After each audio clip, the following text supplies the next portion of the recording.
생각의 상자 피처입니다. 윤석열 대통령 부인 김건희 여사와 관계된 중요한 판결이 나왔습니다. 이른바 도이치모터스 주가 조작 의혹 2심 판결입니다. 이 서울고법 형사 5부는 도이치모터스 권오수 전 회장에게 징역 3년에 집행유예 4년, 벌금 5억 원을 선고를 했습니다. 1심 판결인 징역 2년에 집행유예 3년, 벌금 5억 원보다 형량이 더 늘어났습니다.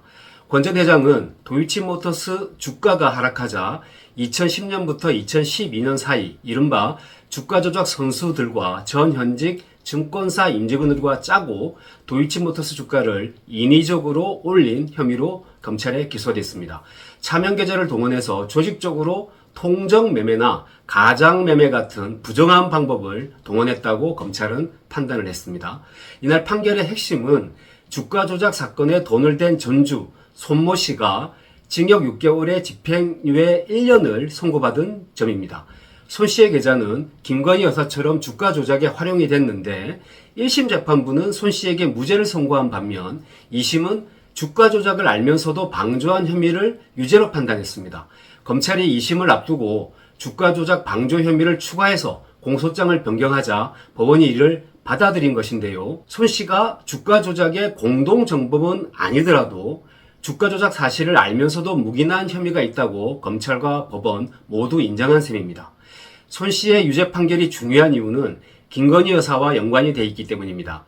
도이치모터스 사건은 김 여사가 연루됐다는 의혹이 그동안 꾸준하게 제기돼 왔었고요.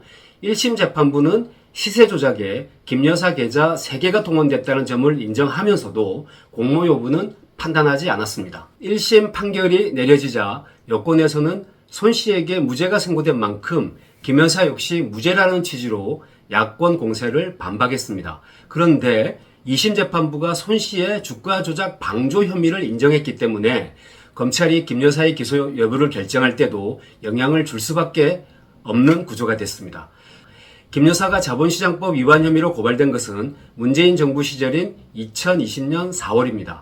그해 10월에는 당시 추미애 법무부 장관이 2차 수사 지휘권을 발동을 해서 윤석열 검찰총장에게 가족사건 수사 지휘 중단을 지시를 합니다.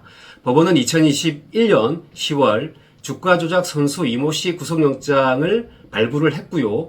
검찰도 수사에 속도를 내기 시작합니다. 그해 10월 도이치모터스 본사를 압수수색합니다. 한 달 뒤에는 권오수 전 회장을 자본시장법 위반 혐의로 구속 기소합니다. 2022년에는 더불어민주당이 김건희 여사를 범죄수익은닉규제법 위반 혐의로 고발합니다. 또 그해 9월에는 김건희 특검법을 발의합니다. 그리고 지난해 1심 판결이 내려졌습니다. 그런데도 검찰은 김 여사를 기소도 하지 않고 그렇다고 사건을 종결하지도 않는 어정쩡한 상태로 시간을 보냈습니다. 그 사이 권 전 회장 등 다른 피의자들은 재판은 2심까지 벌써 끝난 상태입니다. 당연히 검찰이 봐주기 수사, 시간 끌기 수사를 하는 것 아니냐는 국민적 불신이 커질 수밖에 없습니다. 정치권 공방도 본격화됩니다. 올해 1월 윤석열 대통령은 김건희 특검법의 제2요구권, 이른바 거부권을 행사를 합니다.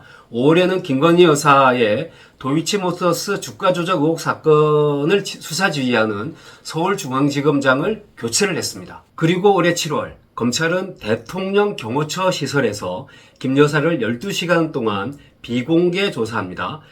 이른바 황제조사라는 비판을 자초한 사건입니다. 현재 더불어민주당은 김건희 여사 특별검사법을 다시 추진 중입니다. 지난 11일 야당 단독으로 국회 법제사법위원회를 통과했습니다. 김건희 특검법에는 도이치모터스 주가 조작 의혹뿐만 아니라 인사개입, 공천개입 의혹, 그리고 명품 가방 수수 의혹 등 8가지 의혹을 수사하는 내용이 담겨 있습니다. 우원식 국회의장은 김 여사 특별법을 추석 연휴가 끝나면 처리한다는 입장인데 김건희 특검법이 국회를 통과해도 윤석열 대통령이 거부권을 다시 행사할 가능성은 상당히 높다고 봐야 되겠습니다. 김 여사는 명품 가방 수수 의혹에도 휘말린 상태입니다. 검찰은 김 여사에게 명품 가방을 건넨 최재영 목사의 기소 여부를 판단하기 위해서 오는 24일 수사심의위원회를 개최한다고 합니다. 앞서 지난 6일에도 수사심의위가 열렸는데 그때는 김 여사의 청탁금지법 위반, 뇌물수수, 알선수재, 변호사법 위반, 직권남용, 증거인멸 등 6개 혐의에 대해서 수사심의위원회가 불기소를 공고했습니다. 현행법에 금품을 받은 공직자 배우자를 처벌할 규정이 없는 데다가 법리상 김 여사가 받은 금품과 윤석열 대통령 직무 연관성이 없다는 검찰 주장을 수심위가 수용한 것입니다. 그러자 최 목사가 별도로 수사심의위원회 소집을 신청을 했고요. 검찰심의위원회가 승인을 하면서 다시 한번 수심위가 열리게 된 것입니다. 고위공직자 범죄수사처, 공수처 역시 김건희 여사의 명품 가방 수수 의혹을 수사 중입니다. 공수처는 검찰의 최종 처분을 지켜본 뒤에 사건 처리 방향을 결정하겠다는 입장입니다. 명품백 사건과 관련해서도 검찰은 비판받을 지점이 상당히 많습니다.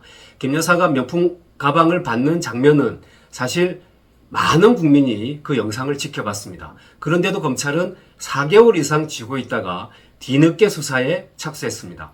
비교적 단순한 사안인데도 고발에서 결론까지 8개월이나 걸렸습니다. 김 여사를 제3의 장소에서 조사한 것은 물론 검찰총장에게 사전 보고도 하지 않아서 황제조사, 총장 패싱이라는 비판을 자초했습니다. 사실 대한민국 영부인이 주가 조작이나 명품 가방 수수 등 입에 담지 못할 의혹에 연루된 것 자체가 불행한 일입니다. 특히 김 여사가 도이치모터스 사건으로 유죄 판결을 받는다면 윤석열 정부의 도덕성도 치명적인 타격을 받게 될 수밖에 없습니다. 검찰이 김 여사의 명품 가방 사건을 불기소 처분을 하더라도 김 여사의 정치적 책임까지 면제되는 것은 아닙니다. 국민이 대통령 부인에게 바라는 도덕성에 큰 흠집이 났는데도 김 여사는 아직 사과조차 하지 않고 있습니다. 검찰은 좌고우면하지 말고 김 여사에게 혐의가 있으면 기소하면 됩니다.